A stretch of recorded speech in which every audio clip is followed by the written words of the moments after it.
I would strongly encourage each and every resident to contact your state representatives, your senators, and voice your opinion regarding this budget, because there are many people up here that are just not getting it. They do not understand how this is going to impact their towns and their people. In this budget we have tax increases. In this budget we have tax exemption eliminations. In this budget we have huge borrowing. Echoing the theme of disappointment, you know, when we are presented with these situations, we often think of how would we explain this to the people who elected us? How do you explain, if you sat in a living room of one of your constituents, how do you explain what we do? First of all, what I'd have to explain to them is process. They expected, because they heard from all of us, that this was a crisis, that we needed to work together, that business as usual could not take place. From the President of the United States, Barack Obama, right on through members of Congress in Washington, right to the President Pro Tem of the Senate and the Speaker of the House, everyone said we have to do business differently.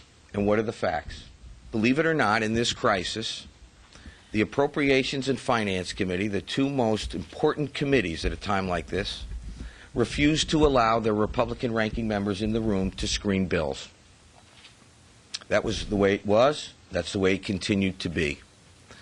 Despite Senator McKinney and myself in leaders' meetings, privately and publicly, reaching out and saying, let's hold hands, tell the public that we're in bad shape, sit down and work out this problem together, or at least attempt to start, there was no taking us up on that offer. We talked about working together, and I said this on the floor of the House, I'm going to take a leap of faith, our caucus is going to take a leap of faith, that we're going to work together to craft an early retirement plan that you assume savings in this budget.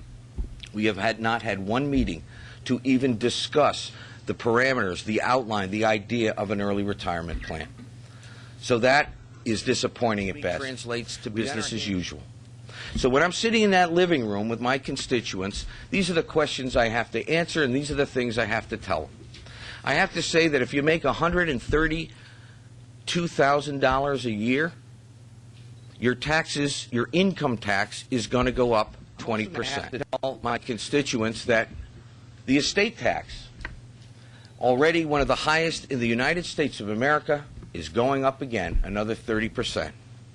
And then the thing that I'm really going to have trouble telling them is this, that their property taxes, the thing that everybody for the last 15 years has been crying about, especially its uniqueness in reliance here in the state of Connecticut, the break we gave them by getting money into their pocket with a property tax credit is going to disappear. If you make $40 grand a year and you got to write off $500, within 2 years it's gone. So your property taxes are going up at least by $500. That's what I'm going to tell them. I have to say, at a time when we're trying to create jobs because people are losing jobs, when we're trying to incent businesses, when the federal government is pouring millions upon billions of dollars into states to create jobs, we in the state of Connecticut have taken an action through this Democratic budget to put a tax surcharge of 30% on businesses for the next 3 years. Senator Daley, I think, said it herself. We're not going to tax businesses that aren't making any money. We're going to tax the ones that are. Those are the only people that are going to pay.